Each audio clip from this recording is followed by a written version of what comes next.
when we close on a transaction, it's like, okay, let's work on a referral because that's all we got. There's nothing more. At EXP, we are able to build a portfolio, and with company stock, that some of it we just get it. It's a gift. I mean, there are things that we do as realtors every day, and at EXP we get rewarded with stock.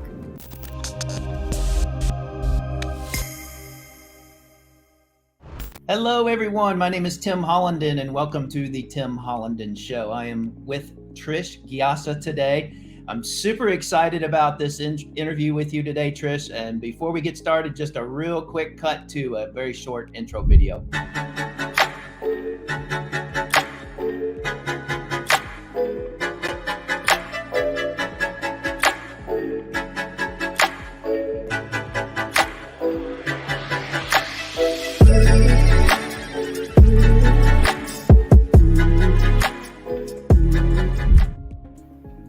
All right. Welcome again, Trish. Thank you. I know your time's super valuable, and I really appreciate you being on the show. And ladies and gentlemen, viewers, listeners, Trish is a rock star.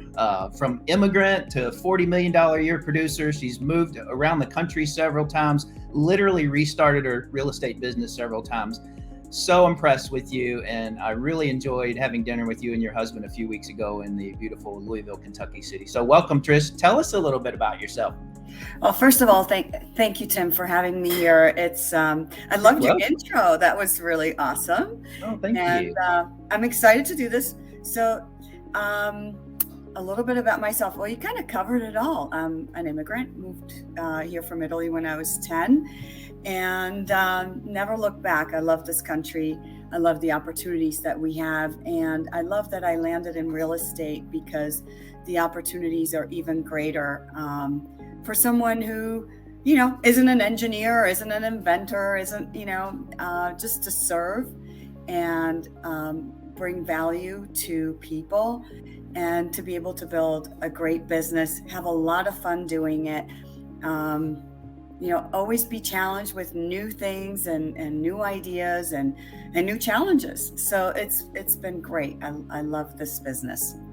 Absolutely. Well, I know you lead with a servant mindset, so that's critical in taking care of clients, I know. But give us a little background. I know you came to the U.S. at 10 years old, if I remember correctly. You'd commented that you had to grow up really fast. Talk about that, and then talk about the different places you've worked, and how did you land at Exp Realty? Sure. So when we moved to the U.S., none of us spoke English. It was my mom, my dad, and I. And,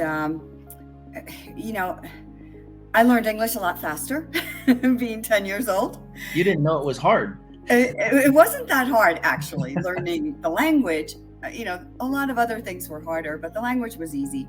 So I learned English a whole lot faster. And so my parents really relied on me to be the interface with everything that we did, landlord and church and school and work and supermarket, whatever, you name it. And then right. When I was 12, we had my little brother, and first of all, we didn't have the money to have a nanny or whatever, and they both worked. So I took over after school, and I was a mini mommy for a few hours every single day. It was a huge responsibility, and it was a wonderful thing. I mean, I don't have children, but I know how it feels to care for a child and how to love that relationship, and I wouldn't trade it for the world. But it made me grow up really, really fast. And long story short, when I was 25, I was looking for a new career. I'd done a little bit in direct marketing, which very much helped me in real estate. And I interviewed a realtor and a travel agent because I love to travel. And so I realized that travel agents make no money, and potentially realtors can. So I dove right in. I joined a smaller agency, and the broker, who I'm still friends with, Tony Waleski, handed me the phone book. It was that long ago. Handed me the phone book and said, call everybody with an Italian surname. I said, well, so what do I say to them? He says, well, just ask them if they're interested in either buying or selling a home or finding out what their home is worth. And that's how I built my business. Wow. From scratch. The school of hard knocks. Yeah, I didn't know anybody. I didn't know anything. I didn't know any better. And I think sometimes that's valuable. Yeah. To just jump in with enthusiasm and not have all these doubts and questions. Fast forward, did well, was invited back in the days when nobody was recruiting. I was actually invited to join the best office in town. And there was a big jump. It was a Remax. And I went from, not having any business to 100% concept and paying a monthly bill. And it was really nerve-wracking and very exciting. I did very well. And I loved it. It was a great group of people, great model. So I tend to migrate to a model that works for me. I love what I do, but I need to get paid. And I don't want to leave a lot on the table. Right. And so when I found out about the 100% concept, I'm like, yeah, I'll give up to 50-50 any day. Sure. So, and I was risking on myself, not anybody else. So I felt like that was a worthwhile risk. A couple of moves, and 18 years later, I started a boutique agency with 9 other agents, 8 actually, 8 other women. And we were all top producers, and we hit the ground running. This was in Chatham, New Jersey. And we just built an amazing small boutique agency. But I found that after 5 years that I didn't really love having 8 other people to have to make decisions with. Right. And they were lovely. I mean, great agents, great women, all of that. But it just wasn't a format that worked for me. So I looked around and I joined Keller Williams. Loved it. I dive right in. Okay, so we can just go with that. So I dove right in and I loved it. The training, the camaraderie, great experience. I went into MAPS coaching and grew that business to about 40 million. Along that that bit of travel, my husband, Jason, joined my team. He's a retired engineer with 35 patents and a master's degree from Columbia, way overqualified. But he came in and he hit the ground running too, helped me because I had too many leads, too much business for me to handle. And I wanted someone who had the same work ethic, who had the same goals to work with. So he joined about 10 years ago. And then about 5, we moved to Boulder, Colorado again. By the way, that's where I started in real estate long ago with my phone book. And when I got here, I thought, I'll just join Keller Williams again. I love Keller Williams. I had no qualms about that. Mm-hmm. But I noticed that a few friends of mine that I respected and admired, who did great business at Keller Williams, had joined this company called Exp, and I knew nothing about it. So I'm like, I called Sherry Elliott, who later became my sponsor, and I said, Sherry, tell me about Exp. What's the deal? Why are you guys leaving Keller Williams? I mean, what's wrong? And she discussed the model and showed me, what we do here at Exp and how we're all owners, and we share revenue, not profit, and we have so much training and so much support and so much growth, and I jumped right in. And it's been great. That's 5 years ago. So, nice. Real quick, when I first joined, I was taking care of my mom. She was 87 at the time, had hip replacement, knee replacement. We eventually moved her to Colorado. That was a big involved project. So actually, I didn't dive quite right in. I joined, and then I dove right into taking care of my mom. Right. Which is way more important than business. Absolutely. And I'm grateful to the business to being able to have the ability to do that. It's not every job where you could just take a year and a half off and pick up where you left off. So now, was Jason with you at this time, still helping you? So was he able to kind of take care of some things in your absence with your mom? Mm-hmm. So he was still producing and still working, but he was just working on real estate and working on getting us set up here, that sort of thing. Okay. Yep. And there's this little thing called COVID that hit around that same time too, if I remember your timing correctly. Oh my God, yes. So, we get my mother all settled up, and it's like, okay, we're going to start our business again. I'm the lead generator of the group of the two of us, and I'm all excited. I'm building, the website. I'm starting a farm, all that stuff, right? And then COVID hits, and I'm now 35 years in the business, and I started to really evaluate whether I wanted to spend my Saturday nights negotiating a contract and working. I don't do it halfway. I was going to work all in, and that's a lot of hours. And we had really moved to Colorado to spend more time outdoors, skiing, hiking, that sort of thing. Right. And so when COVID hit, it was like, okay, time out. Let's think about this. What do we really want out of our lives? It wasn't just about the business. It was more about life. And we concluded that we didn't want to build another $40 million business. And probably chances are I would have wanted to build it to 60 or more. Doesn't surprise me with your personality. Well, I have to kind of watch myself. Yeah. Because I can overcommit myself, and then of course I have to follow through, and it can get a little hairy. So I had to reevaluate our priorities, and that's when we decided that we were not going to rebuild a new real estate business. That we were going to work with our friends, our family, our neighbors, and our past clients. And let's face it, in Boulder, that group is pretty small. Right.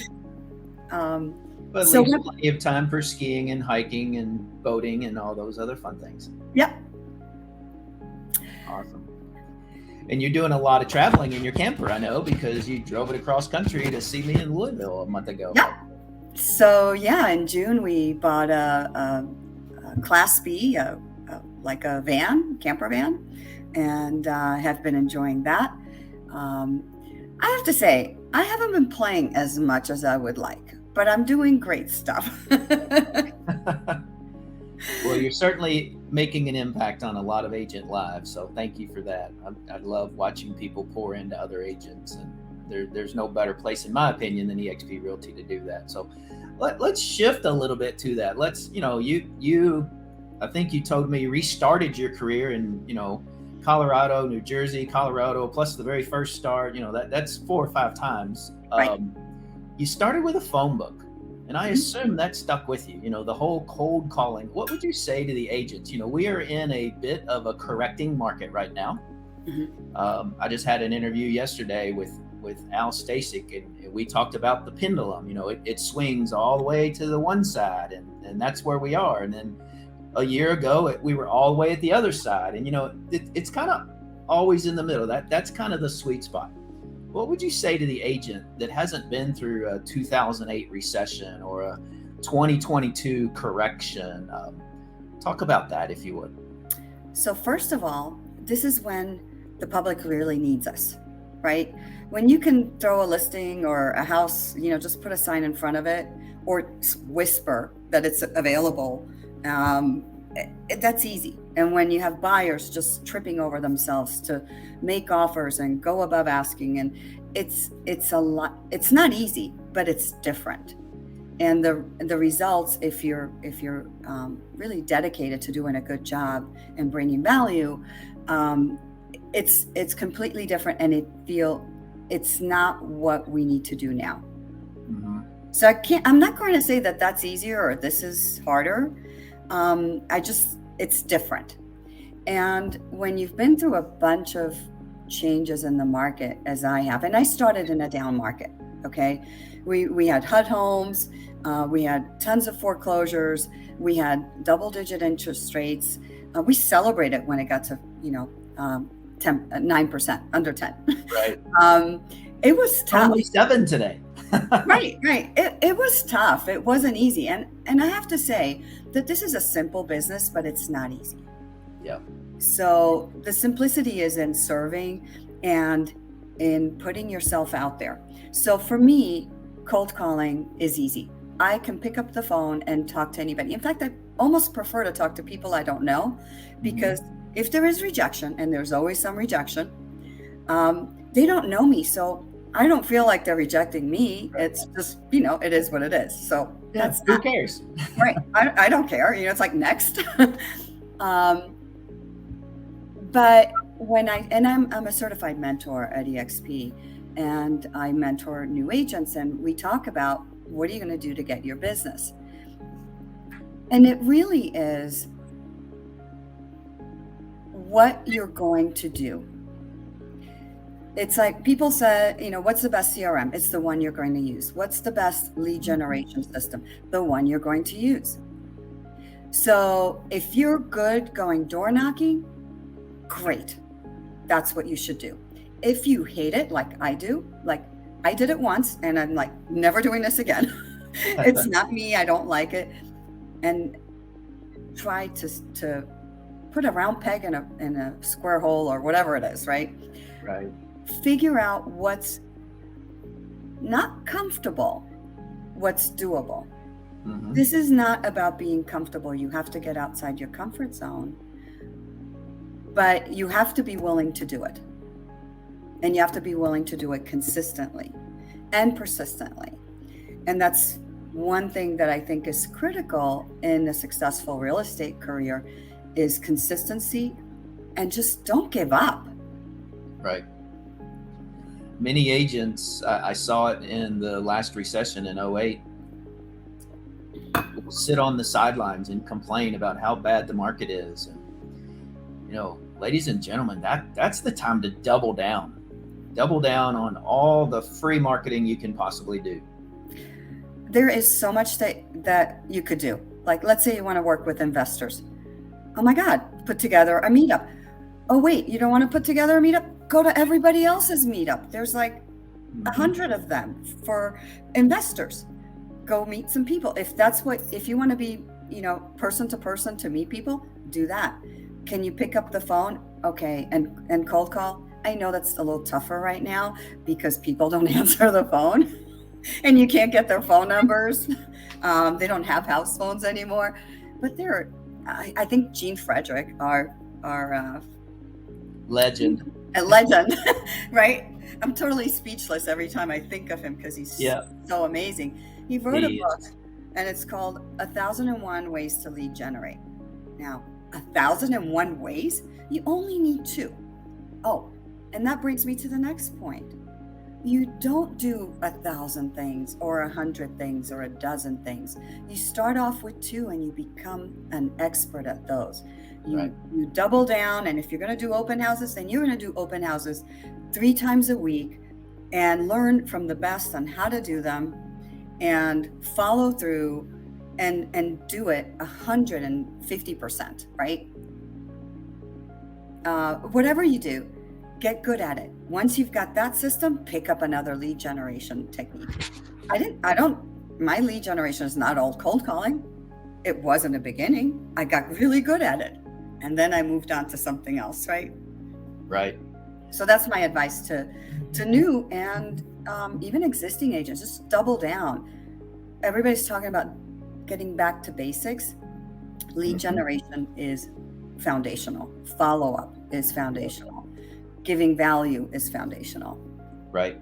It's relationships. And with the internet, there's no easier way to do that than educate your prospective consumers, buyers, sellers online educate. It's what you and I believe in. Just in this case, you're not pouring into agents, you're pouring into buyers and sellers, or prospective buyers and sellers. And be inspiring. It's not hard, and that doesn't cost a nickel. My thing back in the day was expireds and FSBOs. I got great at that, and 70% of my business with sellers was expireds and FSBOs. You know, there's another one. You know, pick up the phone and call, right, or go knock on their door if that is your thing. You know, there's lots of ways, but this is a relationship business, and people lose sight of that sometimes. You know, everybody wants the easy recipe for success, and it's, you know, being belly to belly, face to face. If we're not belly to belly, you know, doing a video or just staying top of mind. Because when that pendulum swings the other direction, you know, will it be in the spring? Will it be the end of next year, early the following year? Nobody knows. We don't have that crystal ball, unfortunately, or I'd be betting on whatever it is. You know, you want to be the agent that's top of mind when that market correction comes the other way. The fact of the matter is, 5% of us do 95% of the business already anyway. The strong will survive. The people that aren't strong will get out or exit the market, and we'll be the ones top of mind no matter what.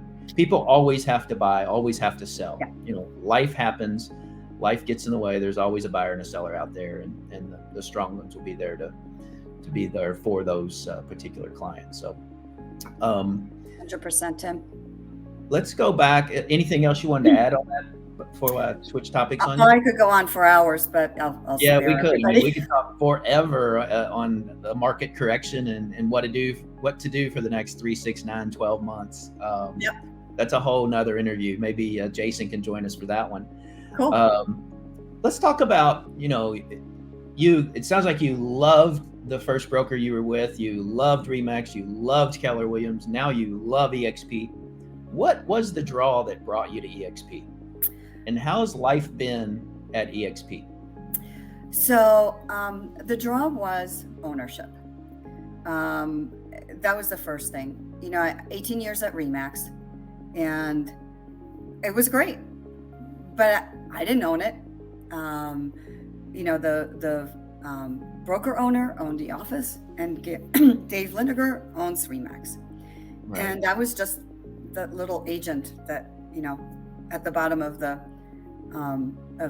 queue, literally creating all the money, you know, with all the others, of course, but creating the money that fed the whole funnel of people that were benefiting from that. And they were giving us lots of value. So I have no qualms, no complaints. It was great. I love the 100% concept. It was great. But, you know, as time goes on, we have evolution and things change.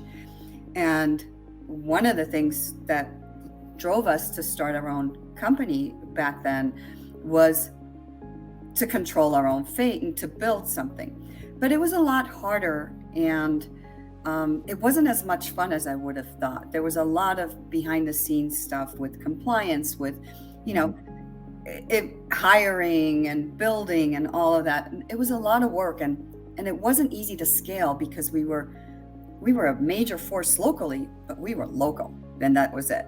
We were literally confined geographically.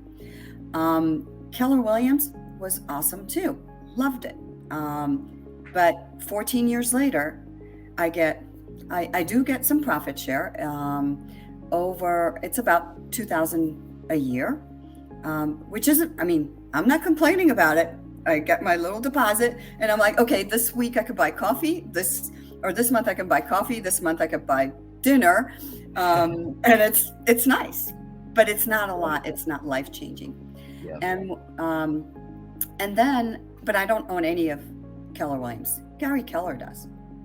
And when I saw the model for EXP, I said, it's about time. I don't know why nobody thought of it before, but it's about time.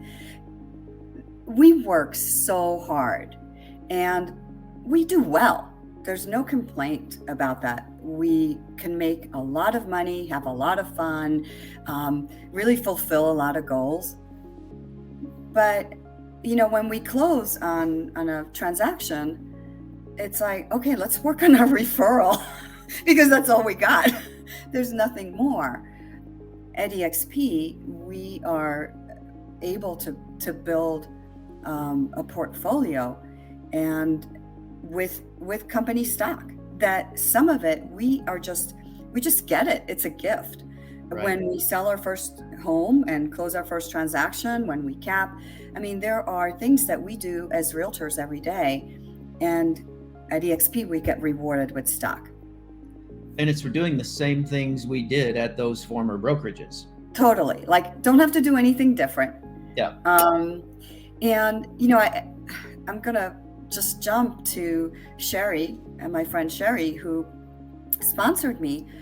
She did so well with that because she iconed, and I'm not going to get into all that, but she was able to build a stock portfolio at EXP that allowed her to retire, to golf pretty much all the time, and to spend time with her granddaughter. Yeah. And to live her life instead of negotiating on Saturday night. She is out having dinner with her husband and her family and her friends. Right. So when I realized that could be a possibility for me, I said, sign me up. Exactly. She is every agent's dream. We're all on this, I'll call it a most people that are employees outside of real estate call it paycheck to paycheck. We're on a commission check to commission check kind of situation. Every agent is always waiting for that next closing, and hopefully that holds them over until the next closing. And I call that being on the real estate hamster wheel or the real estate treadmill. And I don't know about you, I've not been to a realtor retirement party. Never. But I've been to realtor funerals, and way too more than I even care to talk about since COVID. It's been very, very disheartening. But speak to the agents that don't have a retirement plan, that don't have stock. How do you one day get off the real estate treadmill? And Sherry's a lovely lady, by the way. I just love her. She's super successful, still at EXP. Great sponsor and leader. Let's talk about that a little bit further. Sure. It's hard to save up in this business. There's, for the most part, and I was lucky early on to be taught to always lead with revenue, and I will share that with anybody listening to this, is always lead with revenue. Don't go crazy spending a lot of money for all these shiny objects, unless you're gonna be able to turn that around. And only a few of us can do that, right? And I started saving, but it was hard because there was feast or famine. I'd have a bunch of closings and a bunch of money coming in, and all these bills and all these things I wanted to do, like a vacation, and maybe I wanted to buy a home or an investment property, and then I had to pay taxes. Oh God, that was pretty rough, right? The more you make, the more you pay. Right. And it's really, you got to do that before you can save. Well, not all of us do that, right? Right. And I get it. So it's difficult to get ahead unless you have a humongous business. And even then, there are a lot of costs with a big business, and you don't necessarily go home with a whole lot more when all is said is done. Very true. So, like saving and being able to say, hey, I'm going to retire, not in 5 years or 10 years, but in 2025 or in 2030, whatever, your goal is, whatever it is. Maybe you want to sell forever, but you don't want to be working 40, 60 plus hours a week, right? Maybe you'd like to work with your friends, family, and just a select group, but you're not going to survive. Jason and I sold our 40 million New Jersey business when we moved to Colorado, and we did really well, much better than anybody I know who has a business and a real estate business and steps away, right? But we couldn't have survived on that. Well, maybe if we have food stamps to add to it. It just wasn't that much money, right? And so we either kept selling or we had to have a different strategy. And when I saw the model at EXP, I said, this is it. This is going to allow us to retire, not just with enough, but with what we want, or as much as we want. And really, just like in real estate sales, the sky's the limit. You can do whatever you want.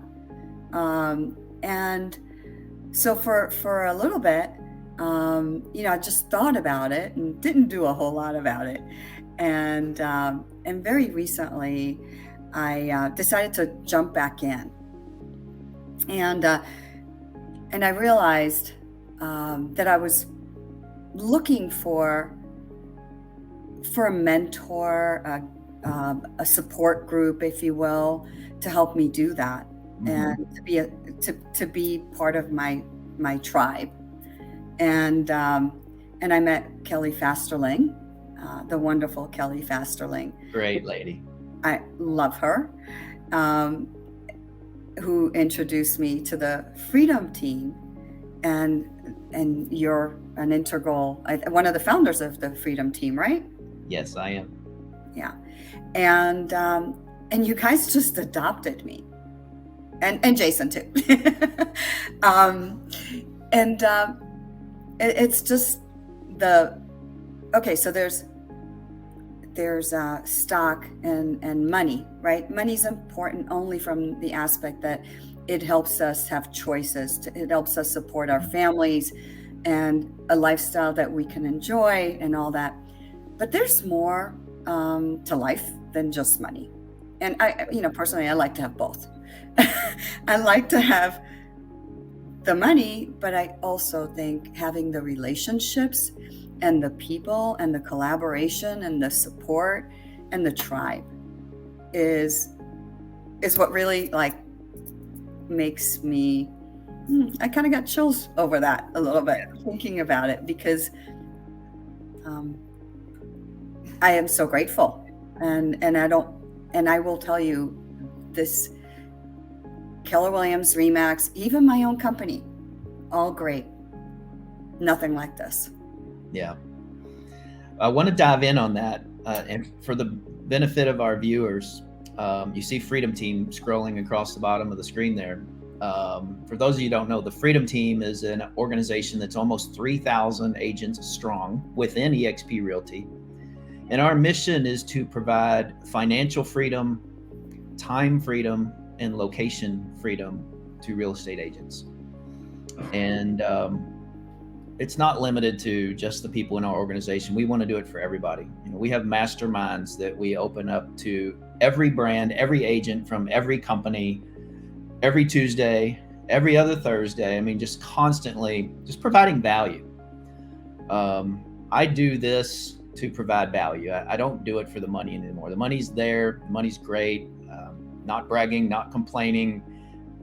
I love pouring into agents, because I had a near-death experience in 2013. We won't go into that today on this show, but I felt empty when I was prepared to possibly cross over.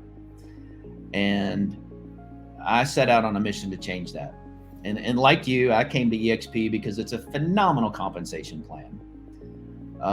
It's better than the 100% brokerages out there that aren't really 100%.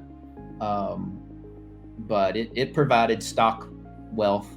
It provides retirement income every single month. The 22nd of the month, direct deposit hits your account. It's not profit share, it's revenue share. But we're pouring into agents and changing their lives. And you and I, we're both open-minded enough at one point in our real estate career to at least look and at least listen. I don't call any agent and try to sell them on coming to EXP. Mm-hmm. I'll call an agent and find out about them, learn about them, find out their hot spot, their warm spots, the problems in their business that EXP may or may not be able to solve. And then it's about, it's back to the client again. It's relationship. It's a relationship game with other agents as well. So And you and I, we're not even in the same organization. I have no financial benefit off of your success. You have no financial benefit off of mine. But we both own this company. Mm-hmm. So that's almost not true when you throw that in there. And that's the difference I tell people about EXP. You know, when I owned a Remax or when I worked for ERA, the training was done by the best agent in the room and their knowledge was local. Today, the training is done by the best EXP agents in the world. Mm-hmm. And we give each other everything. You know, back in the old days, the best trainer in the room at the local office, they didn't teach you everything because they knew they were training their competitors. Right.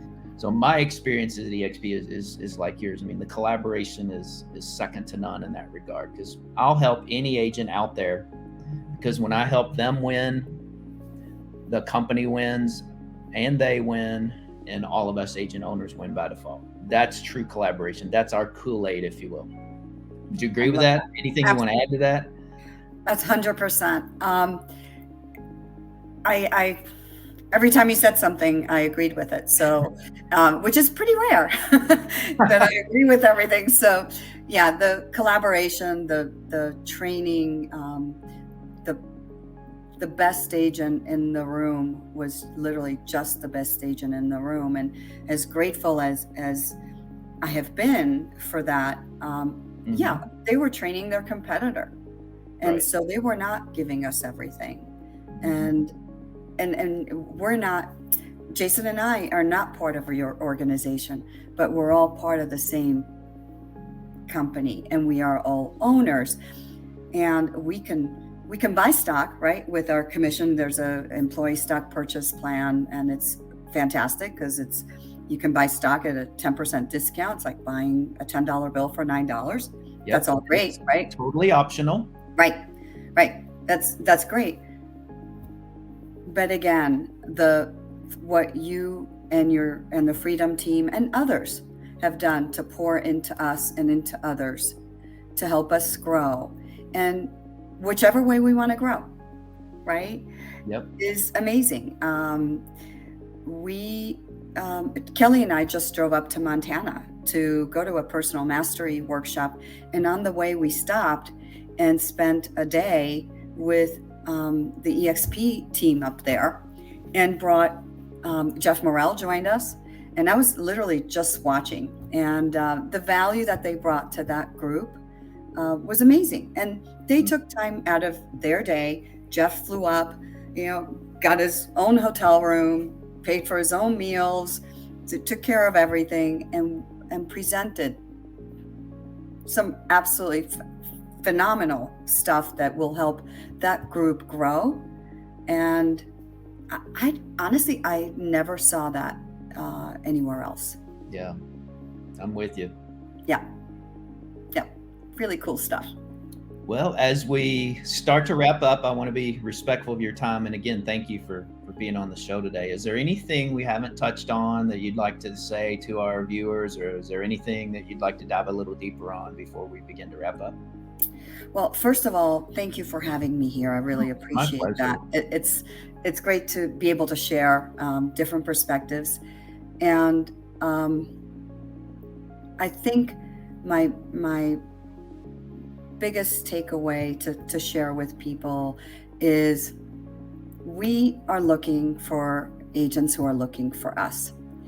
If you're happy someplace, that's awesome, because I was happy someplace. I was too. Awesome, right?